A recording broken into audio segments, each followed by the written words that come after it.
Nós vamos fazer uma leitura do capítulo 4, versículo 1 e versículo 2. E então, depois que nós lermos o versículo 1 e o versículo 2, nós vamos saltar para o versículo 35. E nós vamos ler do 35 ao 41. Então, abra sua Bíblia em Marcos, capítulo 4, versículo 1. E vamos ao 2 e então para o 35. As Escrituras dizem assim: Voltou Jesus a ensinar à beira-mar, e reuniu-se numerosa multidão a ele, de modo que entrou num barco onde se assentou, afastando-se da praia. E todo o povo estava à beira-mar na praia. Assim, lhes ensinava muitas coisas por parábolas no decorrer do seu doutrinamento. Naquele dia, sendo já tarde, disse-lhes Jesus: Passemos para a outra margem. Eles, despedindo a multidão, o levaram assim como estava no barco. E outros barcos o seguiam. Ora, levantou-se grande temporal de vento, e as ondas se arremessavam contra o barco, de modo que o mesmo já estava a encher-se de água. E Jesus estava na popa, dormindo sobre o travesseiro. Eles o despertaram e lhe disseram: Mestre, não te importa que pereçamos? E ele, despertando, repreendeu o vento e disse ao mar: Acalma-te, emudece. O vento se aquietou e fez-se grande bonança. Então lhes disse: Por que sois assim tão tímidos? Como é que não tendes fé? E eles, possuídos de grande temor, diziam uns aos outros: Quem é este que até o vento e o mar lhe obedecem? Quando nós vamos à praia, ou quando nós vamos a um grande rio, ou quando nós vamos a um grande lago, o qual nós não conseguimos enxergar a outra margem, o que nós vemos é a água se encontrando com o céu, na linha do horizonte. Talvez, poeticamente, nós poderíamos dizer que o que nós vemos então é a habitação de Deus se encontrando com a habitação dos homens. E talvez seja por isso que a figura da navegação encontra-se envolta em tanto mistério na história da humanidade. Por quê? Porque todos nós temos uma espécie de desejo inquietante no nosso coração, de anseio por chegar a algum lugar, por chegar a um lar no qual não estivemos, mas do qual nós sentimos saudade. E talvez, ao olharmos para essa linha do horizonte infinito, no encontro do céu com as águas, um barco se torne a promessa de uma navegação até esse lar, até essa casa. E por que eu estou falando isso com vocês? Porque a navegação da qual nós falaremos hoje vai nos ensinar diversas coisas, mas ela nos traz um mapa para nós vencermos a tormenta no mar da vida. E o elemento chave para que nós possamos compreender esse mapa chama-se fé. E a minha tarefa com vocês aqui hoje é, através dessa chave, olhar para 3 pontos marcantes na história que nós acabamos de ler. E esses 3 pontos que eu gostaria de explorar com vocês nessa noite são: primeiro, a fúria das ondas. Então, o medo dos discípulos e, por fim, a tranquilidade de Jesus. O capítulo 4 de Marcos nos fala que naquele mesmo dia, como nós lemos no começo, Jesus estava a ensinar a multidão. Jesus estava a contar parábolas, a passar ensinamentos à beira daquele mesmo mar. E quem estavam lá? Os seus discípulos. Eles estavam a ouvir. No entanto, numa leitura superficial do texto, nós poderíamos talvez pensar que os ensinamentos de Jesus terminam quando as parábolas terminam. No entanto, os ensinamentos de Jesus são muito mais profundos do que isso. Jesus ensina todo o tempo inteiro.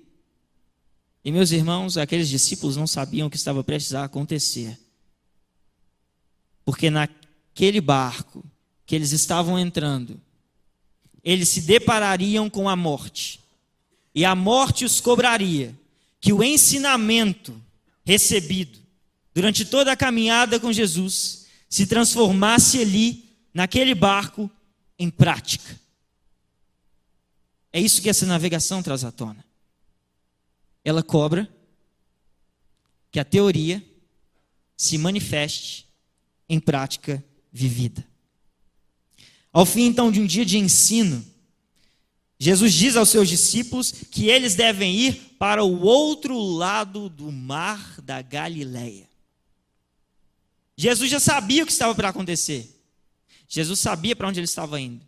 Jesus sabia que ali do outro lado ele encontraria um homem endemoniado e que ele expulsaria o demônio, libertaria aquele homem. Mas os discípulos não sabiam, os discípulos estavam apenas obedecendo a ordem de Jesus. Me levem para o outro lado do mar da Galileia. Esse mar da Galileia é chamado também Mar de Tiberíades e também de Lago de Genezaré. Na verdade, ele não é um mar, mas ele é um grande lago. E esse lago ele está localizado mais ou menos a 213 metros abaixo do nível do mar, em uma região cercada por colinas.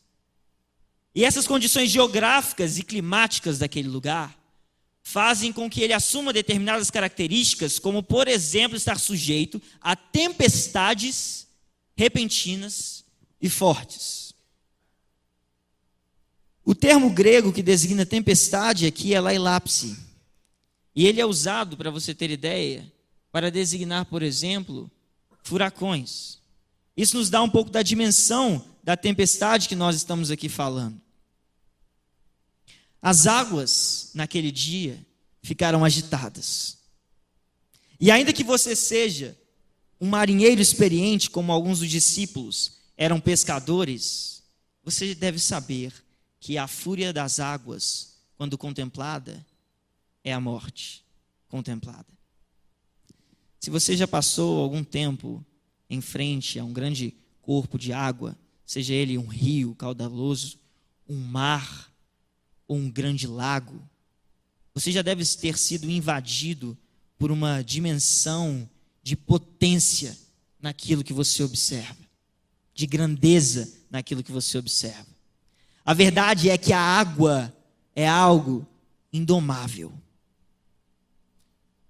E é por isso, por exemplo, que nós temos aquele ditado, talvez a sua mãe já tenha te dito, principalmente nós, mineiros, quando vamos à praia, que é: só morre afogado quem sabe nadar. Por quê? Porque aí o sujeito que sabe nadar se dispõe a enfrentar aquela potência. E ele perde noção do perigo. Mas o sujeito que sabe que não sabe nadar, não vai ousar entrar em uma situação como essa. O fato é que quando as ondas decidem se lançar contra você, não importa se você sabe nadar. Quando a correnteza decide te puxar, não importa se você sabe nadar. Essa é a força das águas. E essa era a situação dos discípulos naquela circunstância. Eles estavam em uma embarcação distante da terra firme, sendo jogados de um lado para o outro, levados de um lado para o outro, enquanto o seu barco estava sendo inundado. E eles estavam aterrorizados pelo naufrágio e pela morte, enquanto eles se sentiam ao mesmo tempo abandonados pelo seu Senhor, que dormia na parte de trás do barco. E é nesse cenário, um tanto quanto incontrolável, que nós temos a revelação de verdades que abalam e reedificam a nossa existência. E o primeiro elemento que eu gostaria de tratar aqui com vocês, então, é a fúria das ondas. As ondas desse texto, meus irmãos, não são as ondas que os turistas se banham. Não são as ondas que os surfistas procuram. Elas são as ondas do naufrágio. Elas são as ondas que os marinheiros fogem. Elas são as ondas de morte. São ondas que vêm impiedosamente arrancar tudo aquilo no qual nós nos agarramos. E são ondas que muitos dizem que não vêm contra o barco daqueles que estão com Cristo. São ondas que muitos pregam que não vêm contra o barco de Jesus. Mas aqui nós temos Jesus. Aqui nós temos o barco de Jesus. Aqui nós temos os discípulos. E aqui nós temos as ondas esmagando e inundando esse barco, ameaçando de naufrágio. Meus irmãos, Jesus nunca nos prometeu calmaria para navegarmos no mar da vida. Jesus nunca nos prometeu calmaria para navegarmos no mar da vida. Pelo contrário, Jesus previu tempestades. Se você se lembrar bem, ele diz o seguinte, àqueles que ouviam no Sermão do Monte. Ele diz que contra eles cairia a chuva, transbordariam os rios, soprariam os ventos e viriam contra a nossa casa, com poder para destruí-la, e a casa que estivesse sobre a areia seria destruída, mas a casa que estivesse sobre a rocha permaneceria. Agora reparem que ele não está dizendo que a casa construída sobre a rocha não enfrentará ventos, não enfrentará tempestades, não enfrentará inundações. Ele está dizendo, eles virão. Mas a promessa para a casa que está sobre a rocha edificada é a promessa de que ela não se abala. Prestem atenção então ao olhar para a fúria das ondas e se lembre que o cristão está sujeito a tempestades. E esqueçam a mentira que pregam muitas vezes em uma perversão do evangelho, tratando o evangelho como se ele fosse se realizar em uma felicidade terrena, ou em uma prosperidade terrena, ou em um prazer terreno, ou em uma saúde terrena, porque Jesus diz, o meu reino não é deste mundo. Os benefícios terrenos, é claro, não são para serem tratados como uma maldição. Não é isso que eu estou dizendo. Os benefícios terrenos são uma bênção. Mas eles também só são uma bênção se eles forem usados com o propósito de serem instrumentos que servem à verdade do Evangelho. Então, quando as ondas vierem contra você, quando as ondas vierem inundar o seu barco, ou quando as ondas matarem os seus filhos, os seus pais, quando as ondas matarem os seus animais, destruírem a sua plantação, lembre-se de que você talvez chegue no ponto onde a sua esposa virará para você e te dirá: amaldiçoa o teu Deus e morre. Mas se você entender que a promessa do Evangelho é uma promessa de sentido eterno. É uma promessa de sentido incorruptível. Se você entender a dimensão do poder e do amor de Jesus revelado na obra da cruz, e você descobrir essa relação eterna, e ali estiver o seu tesouro, e ali estiver então o seu coração, então, quando a sua mulher disser para você, amaldiçoa o teu Deus e morre, você poderá dizer para ela, falas como uma insensata. Nós recebemos o bem de Deus, não receberíamos também o mal. Às vezes as ondas arrancam os nossos sonhos. Às vezes as ondas arrancam aqueles que amamos. Às vezes as ondas arrancam aquilo qual pensamos que nós nunca iríamos perder. E talvez as ondas possam tirar tudo de nós. Mas as ondas não podem nos tirar dos braços do nosso Senhor. As ondas podem tirar tudo de você, mas elas não podem te tirar da mão do Senhor. Porque a força da mão do Senhor é mais forte do que a força de muitos mares. E é nisso que você tem que descansar. A casa na rocha não está livre dos ventos e das águas, mas ela está livre de ser abalada. Mas talvez você esteja no barco com Jesus. Talvez você se encontre no mesmo lugar que os discípulos. E o mar está vindo em sua direção, inundando o seu barco. Mas se você se encontra diante dessa situação, desesperançado, como os discípulos estavam, deixe que eu te diga que estar no barco com Cristo, a fé em Cristo, não significa calmaria, mas significa segurança. Não a segurança da ausência de perigos, mas a segurança de que a chegada ao porto é certa, porque é Ele quem está no barco. As ondas vêm furiosas contra nós, que nós possamos estar prontos, porém, porque não raramente nós nos encontramos amedrontados. E agora eu quero olhar com vocês para o segundo elemento que salta nessa história, que é o medo dos discípulos. Nós vimos que aqueles discípulos haviam presenciado já muitos milagres. Aqueles discípulos haviam obtido diversos ensinamentos. Naquele mesmo dia eles estavam com Jesus, à beira do mar da Galileia, ouvindo as palavras de Jesus e os seus ensinamentos. Mas nada disso impediria que aquilo que estava para acontecer se tornasse um fato perturbador diante deles. Nada disso os livrou dessa experiência.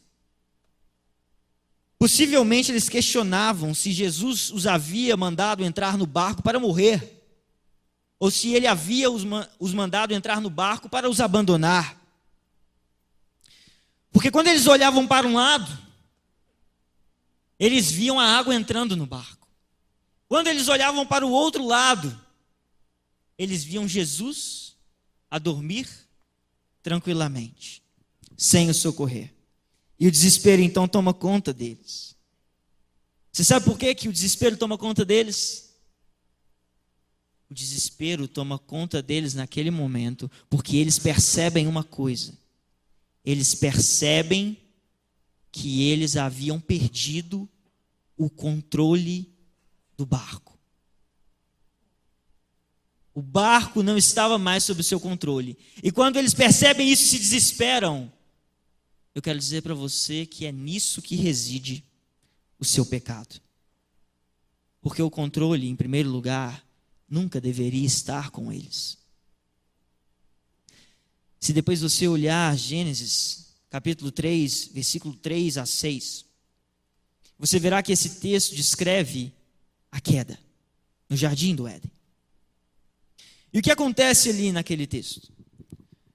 O que acontece é que Deus havia dado uma ordem não comam do fruto dessa árvore. Isso é mal. Se você fizer isso, é desobedecer. Mas o que o homem faz? O homem toma daquele fruto. Adão e Eva tomam daquele fruto. E eles o comem. Agora entendam o seguinte. Deus havia dito que isso era mal. Quando o homem toma daquele fruto para o comer, o homem está desejando para si o lugar de Deus. O homem está dizendo: sou eu quem determino o que é bom e o que é mal.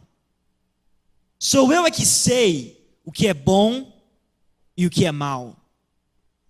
E se vocês se lembrarem um pouco mais, vocês verão que a própria tentação feita pelo diabo estava justamente no princípio de se tornar não semelhante a Deus, mas igual a Deus.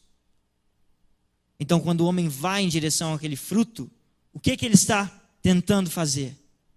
Ele está tentando se tornar senhor sobre si. Ele está tentando tomar o controle nas suas mãos. A raiz do pecado do homem consiste na sua luta por ocupar o lugar de Deus. Os discípulos se desesperam. Por quê?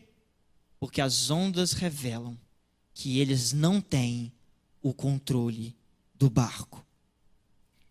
E então, eles ficam desestruturados, porque não têm o controle sobre suas próprias vidas.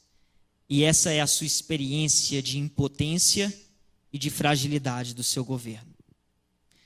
Jesus os havia mandado entrar no barco, e enquanto o mar estava calmo, tudo ia bem. Jesus dormia no barco e não havia problema nenhum. Até que começam a vir as ondas. Porque na calmaria todos estavam tranquilos enquanto Jesus dormia. Mas a tempestade revela aos discípulos que eles não eram capazes de conduzir o barco em segurança.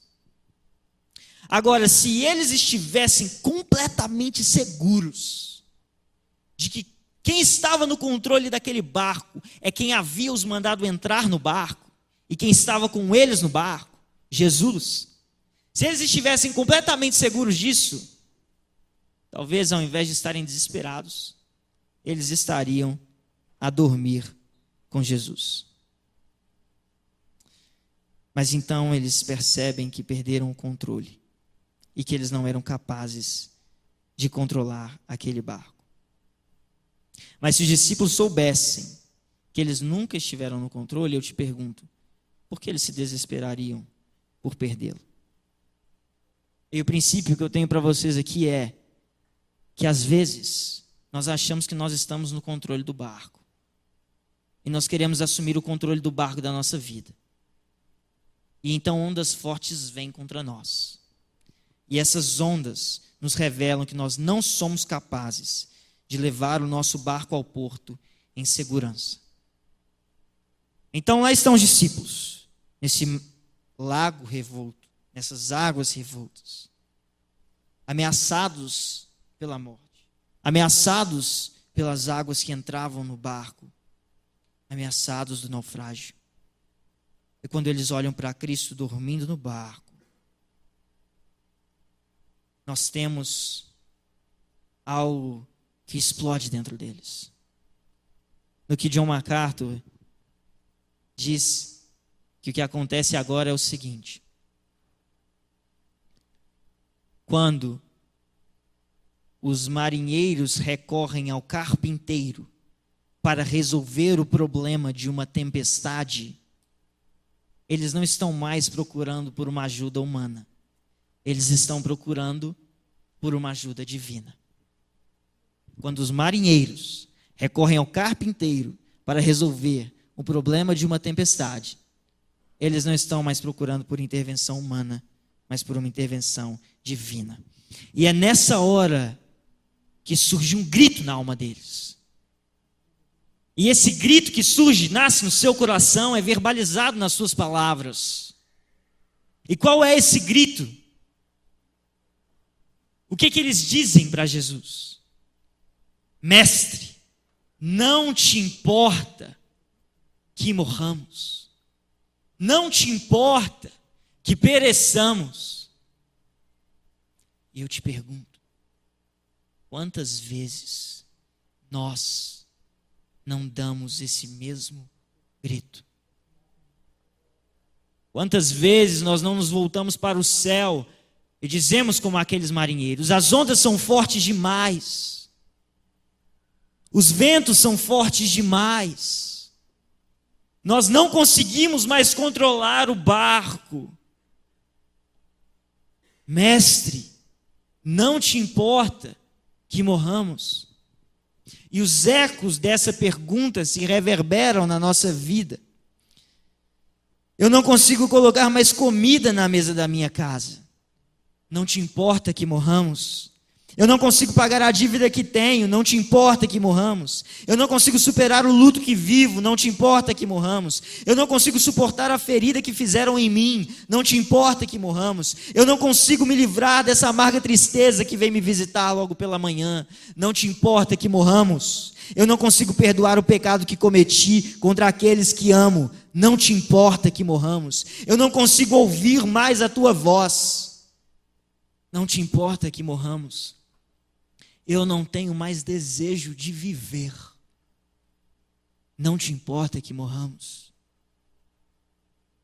Faça o Senhor alguma coisa, pois se não fizer, nós morreremos, porque nós não aguentamos controlar o barco. No entanto,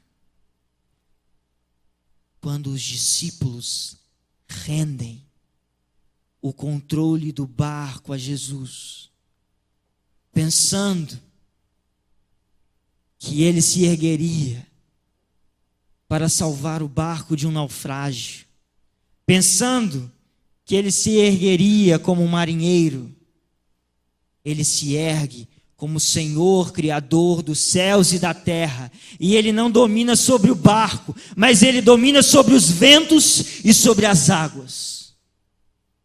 Os discípulos pensavam que ele ia controlar o barco, mas ele controla a criação.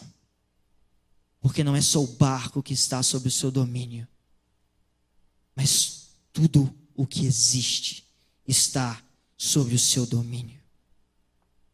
Os homens podem brincar de dominar o barco, mas Deus domina sobre aquilo qual eles nem sonhariam em dominar.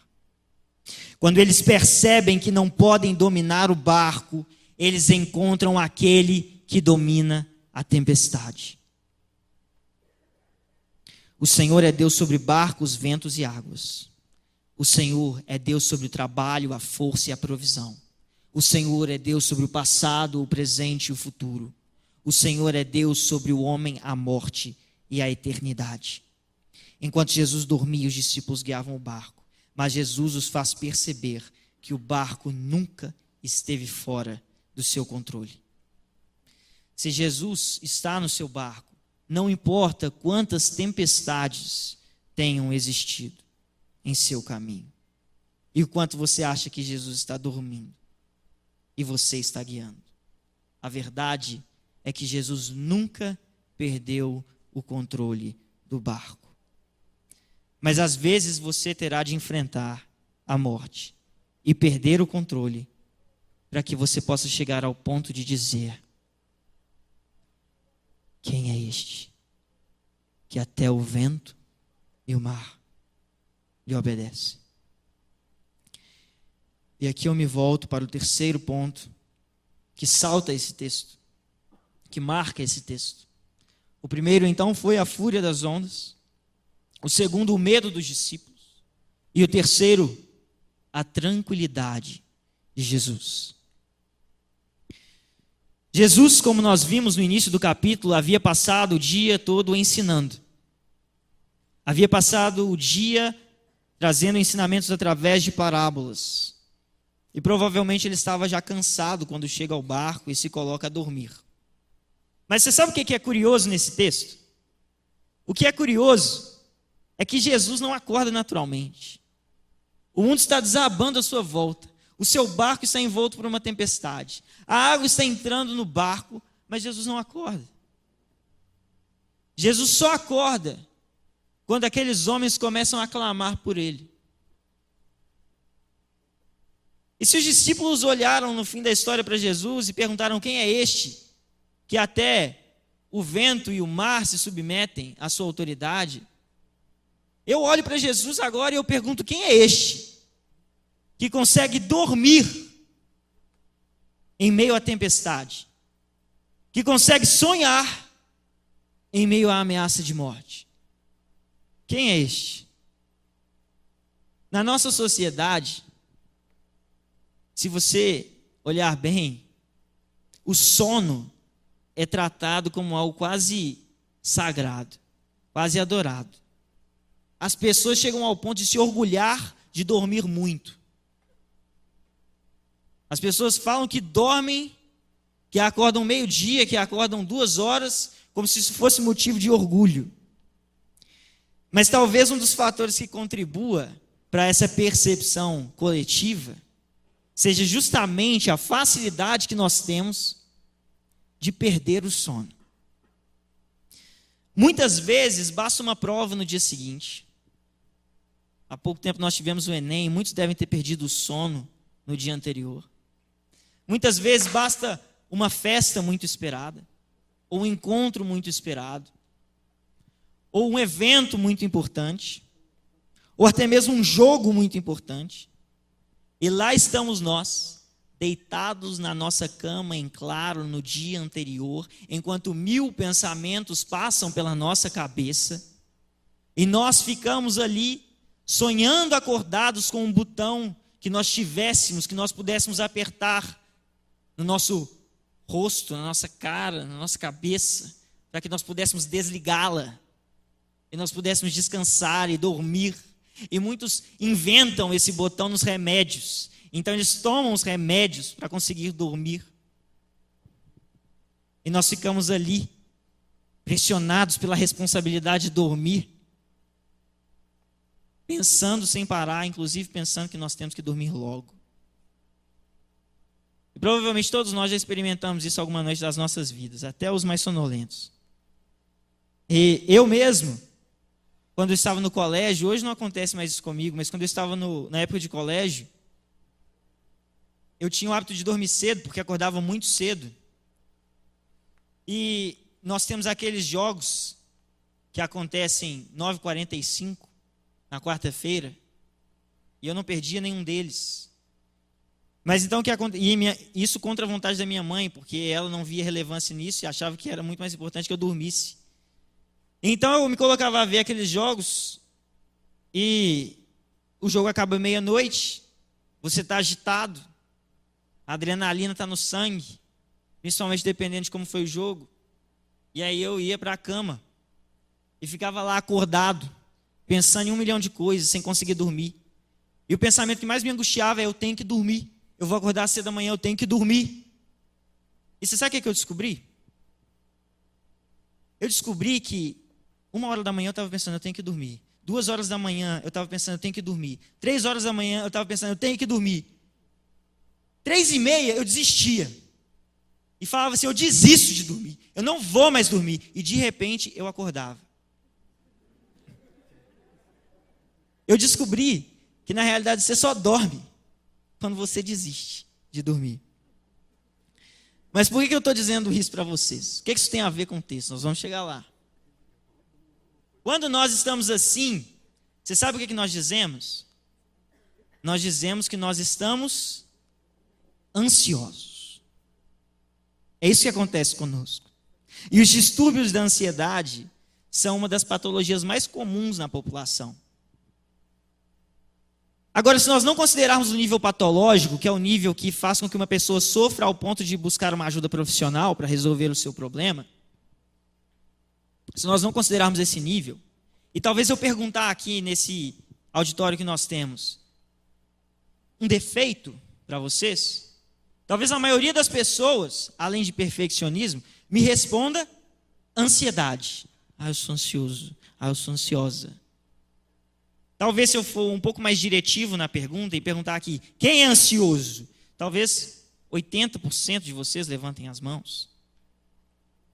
E talvez se eu for ainda mais objetivo e perguntar, quantos aqui já experimentaram a ansiedade na véspera de ocasiões importantes? Talvez então 100% de vocês levantem as mãos. A ansiedade faz parte da vida de todos nós. Mas eu queria te dizer uma coisa. A ansiedade tem a sua raiz no pecado. A ansiedade tem a sua raiz no pecado. Mas para que você compreenda isso, primeiro você tem que compreender que existe uma diferença entre ansiedade e expectativa. A expectativa, ela é uma sensação de ânimo, de desejo por algo esperado, por algo que você anseia, ou mesmo uma previsão de uma ocorrência futura. Agora, a ansiedade é o medo e o sofrimento gerado pela percepção da ausência de controle. Isso é ansiedade. O medo e o sofrimento gerado pela percepção da ausência de controle. Quando você tem medo, diante da constatação da ausência de controle, você fica ansioso. Por exemplo, imagine que você está prestes a cobrar um pênalti na final da Libertadores. Provavelmente, eu julgo assim, você ficaria ansioso. Por quê? Porque você sabe que por mais perfeito que você faça a sua parte, por mais perfeito que você seja, você não pode garantir que aquela bola vai entrar. Porque existem 1 milhão de outras variáveis agindo ali que podem interferir no resultado da sua ação. O goleiro pode pegar, você pode escorregar e errar. Então você fica ansioso. Por quê? Porque você pode perder. Porque você não tem controle sobre esse resultado, controle absoluto. Você tem controle sobre uma parcela. Agora imagine que por algum passe de mágica, você adquire controle absoluto e pleno sobre todas as variáveis ali naquele lugar. E você tem 100% de certeza de que aquela bola vai entrar. Você fica ansioso? Você pode ter expectativa. Mas ansiedade você não tem. E existem alguns caminhos que as pessoas usam para cortar a ansiedade. Por exemplo, vocês já viram aquele jogador que a gente fala? Jogador frio. Dizem que o Ronaldinho ia bater o pênalti dele na final da Libertadores de cavadinha. Ele falou isso. E o Pierre falou isso também. Mas, graças a Deus, ele não teve que bater o pênalti. Parece que ele está ansioso? Não. Qual que é o caminho? Por que ele não está tão ansioso assim quanto os meros mortais? Por causa de uma coisa que a gente chama de autoconfiança. Ele não tem o controle sobre 100% das variáveis, mas ele acha que tem. Ele age como se tivesse. Só que isso é um caminho que às vezes funciona para vencer a ansiedade? A autoconfiança? Sim. Só que é um caminho falho. É um caminho ilusório. Sabe por quê? Porque ele não tem o controle. Ele acha que ele tem. E um dia isso vai falhar. Então você pode resolver o problema da sua ansiedade ali, mas você está resolvendo momentaneamente através de uma ilusão. O que acontece conosco então é que nós lutamos com Deus pelo controle das nossas vidas. Nós dizemos que Ele é soberano, mas nós vivemos como se Ele não fosse. Porém, ao mesmo tempo em que as nossas falhas nos acusam e o medo do que pode dar errado nos domina, o medo do que pode dar errado nos assombra. Nos assombra por quê? Ele nos assombra porque nós confiamos em nossas capacidades de velejar e as ondas riem de nós. Então vamos pensar um pouco. Se a ansiedade é gerada pela percepção da ausência de controle, ela só pode ser vencida de maneira concreta e plena. Ela só pode ser vencida quando nós rendemos o nosso desejo de controlar aquele que é infalível e soberano. Não quando nós nos iludimos achando que nós não vamos errar, mas quando nós rendemos o nosso desejo de controlar aquele que é infalível, aquele que é soberano. Se eu reconheço que Deus é soberano e Ele não falha, eu não me sinto ameaçado por nada. Eu não me sinto ansioso por coisa alguma, porque eu estou sob o seu domínio. E é por isso que Jesus dormia em meio à tempestade. E os discípulos gritavam desesperados. Os discípulos reconheceram a insuficiência do seu controle, mas Jesus tinha o domínio sobre todas as coisas. Jesus é o único que pode usar o caminho da autoconfiança para vencer a ansiedade. Porque Ele é Deus e Deus não fica ansioso.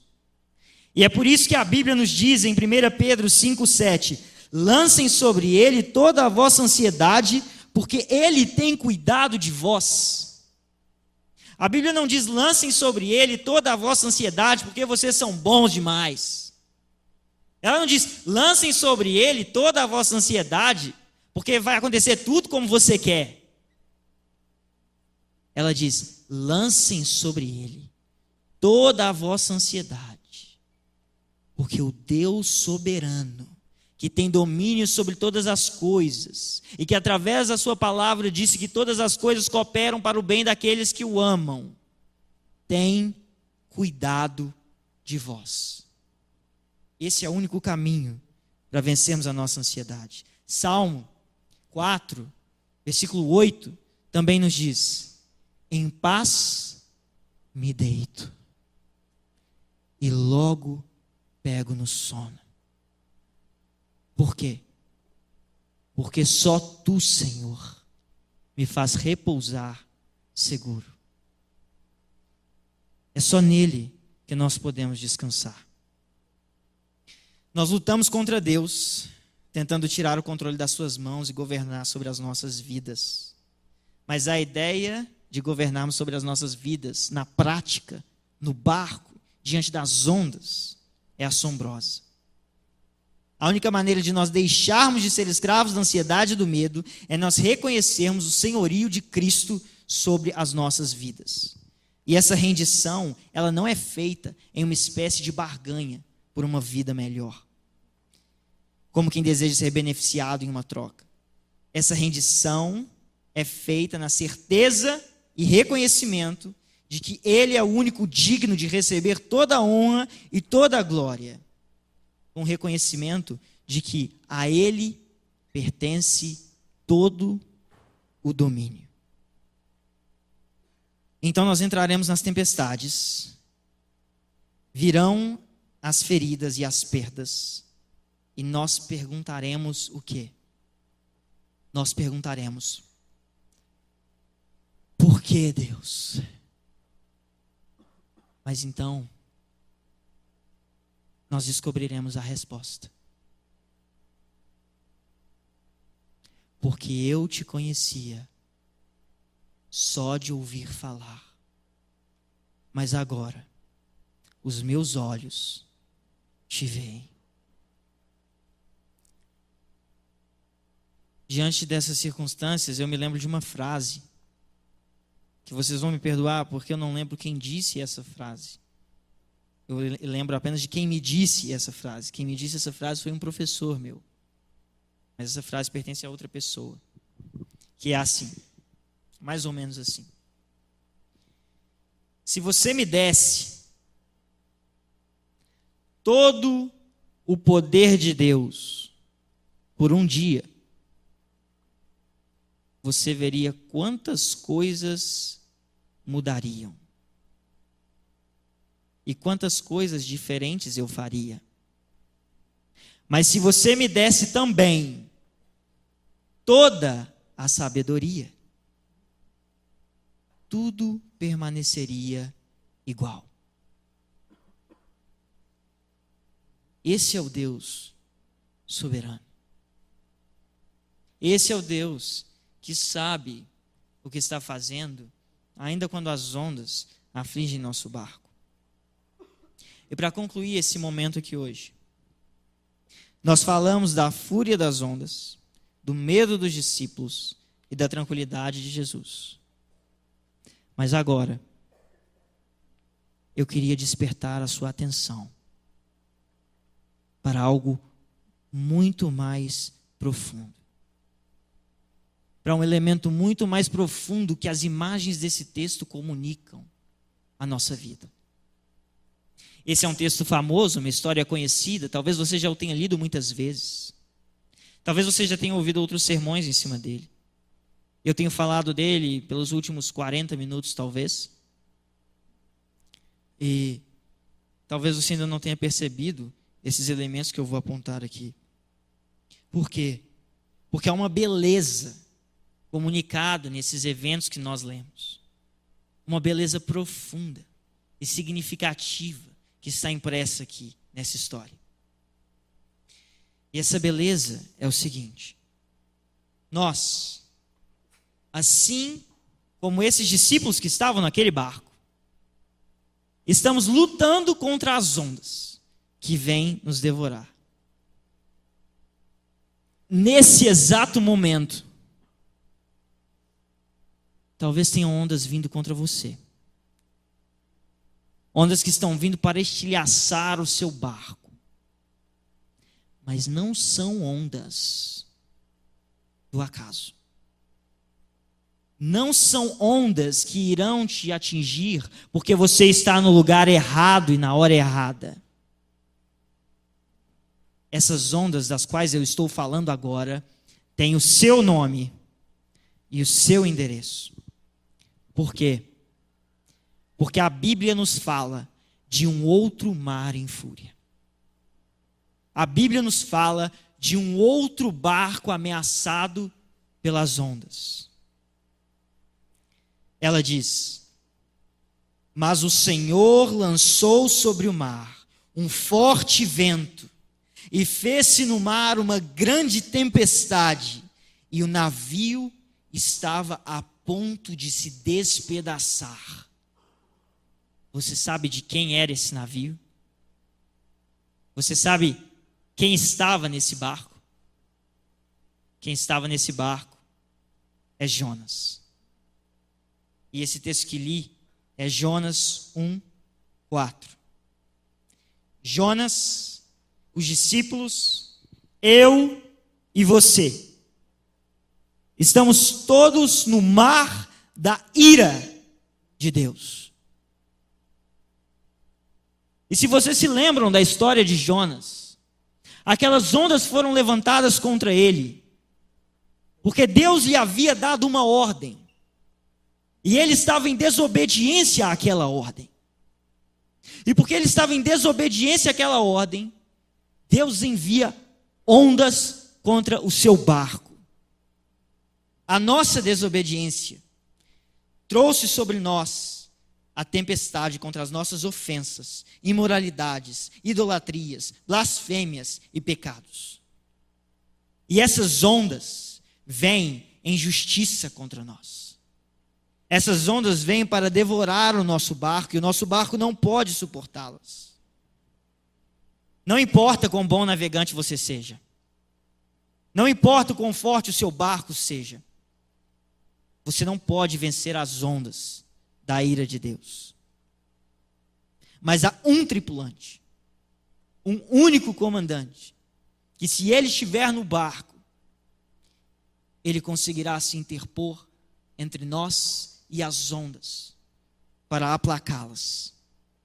Os discípulos estavam atordoados pela força das ondas, mas eles não perceberam que haviam ondas de poder muito mais avassalador que vinha contra eles, para destroçar o barco, que são as ondas da ira de Deus. Os discípulos ficaram maravilhados com o poder de Cristo ao acalmar os ventos e sossegar as águas. Mas eles não haviam ainda entendido a dimensão do poder que estava para ser revelado por Cristo. Eles não haviam entendido que ele veio para aplacar ondas que fazem com que as ondas do mar da Galileia se pareçam com gotas de orvalho. Ondas tão fortes que antes dessas ondas do mar da ira de Deus, Jesus não estava dormindo.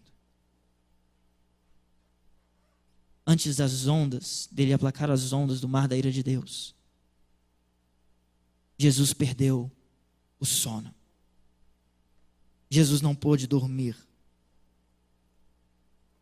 porque ele sabia o terror que ele iria enfrentar. Eu te disse, há poucos momentos atrás, que nós não precisamos perder o sono, porque nós sabemos que o Senhor não nos deixará. Mas Jesus perde o sono. Por quê?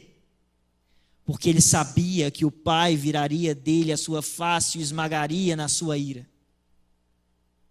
E é por isso que ele perde o seu sono. Eloi, Eloi, lama sabachthani. Deus meu, por que me desamparaste? E por isso, Jesus perde o sono. Jonas havia desobedecido a Deus. Ondas foram enviadas para destruir o seu barco. E como essas ondas foram acalmadas? Essas ondas só foram acalmadas quando Jonas foi lançado ao mar. E então ele foi engolido por um grande peixe. Nós estamos no mar da ira de Deus. E a única forma dessas ondas se acalmarem é se nós formos lançados ao mar. No entanto, o que Jesus faz nesse barco é se lançar à nossa frente. E ele mergulha nesse mar. Jonas passou 3 dias na boca daquele peixe. Jesus também passa 3 dias na boca do peixe da morte. Jonas foi cuspido da boca daquele peixe. Mas Jesus mata o peixe.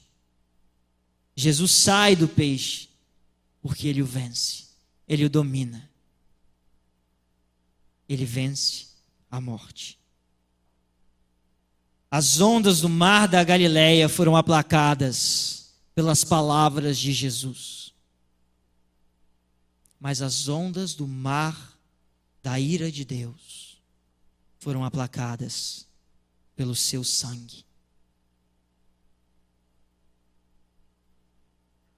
Como eu queria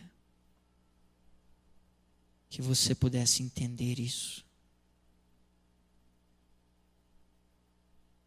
Que as barreiras que nós construímos no nosso coração, os tampões dos nossos ouvidos fossem retirados. Porque se nós entendêssemos toda essa realidade, nós cairíamos por terra agora. Porque somente no seu sangue é que a ira foi aplacada. Mas a boa nova que eu tenho para você é, por causa de Jesus, no mar da ira de Deus, se viu grande bonança. E somente por causa dele, O Cristo padeceu e ressuscitou. E por causa dele, o mar da morte se transforma no mar da pesca. E as águas da ira se transformam em águas de provisão. E a pergunta que eu faço aqui para você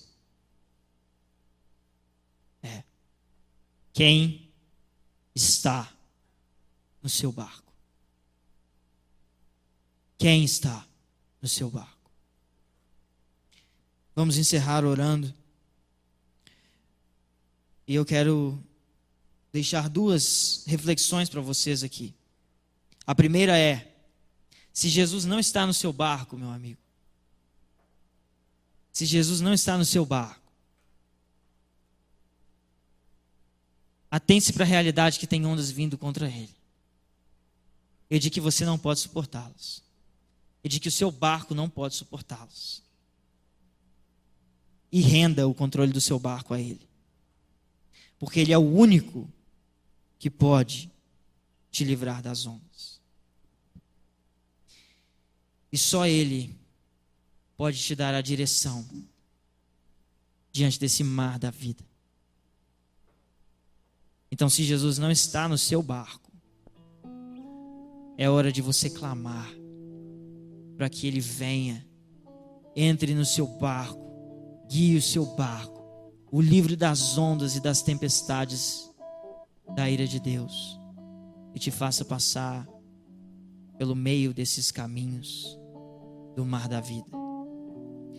A segunda reflexão que eu quero deixar para você é: talvez Jesus esteja no seu barco. Talvez ele está lá, na parte de trás do barco, como ele estava com os discípulos. Mas você tem tentado assumir o controle do barco. Você tem tentado velejar pela sua própria força.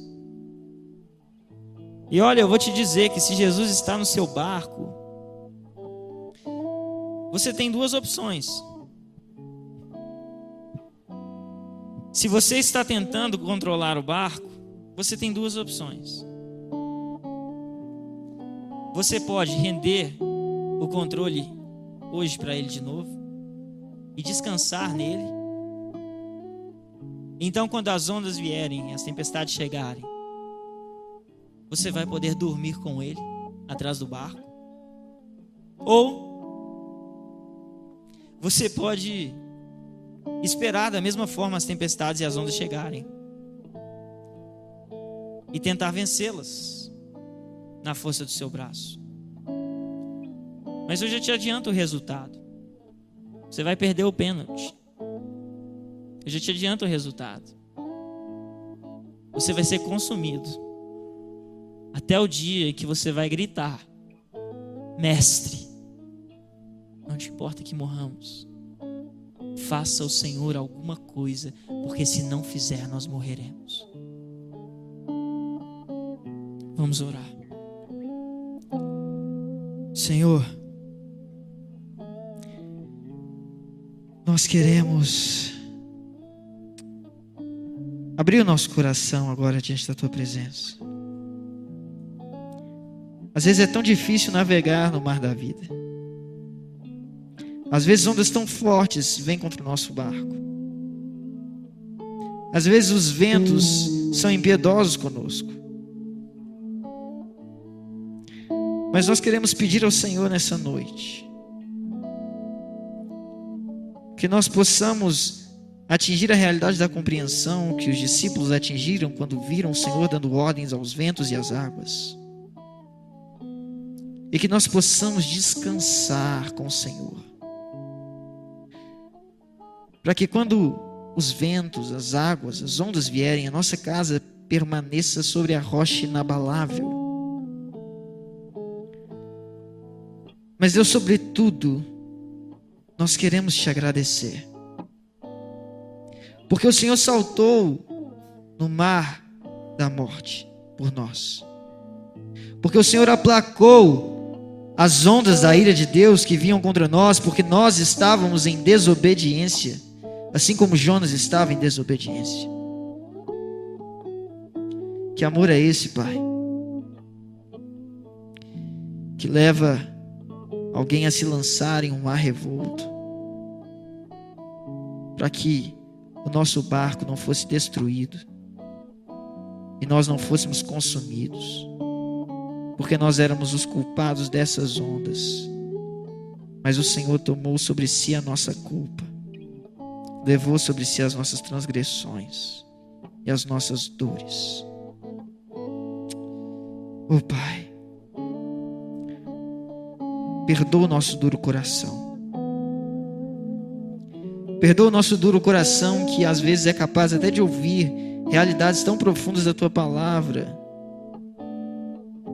e nos mantermos insensíveis a essa verdade.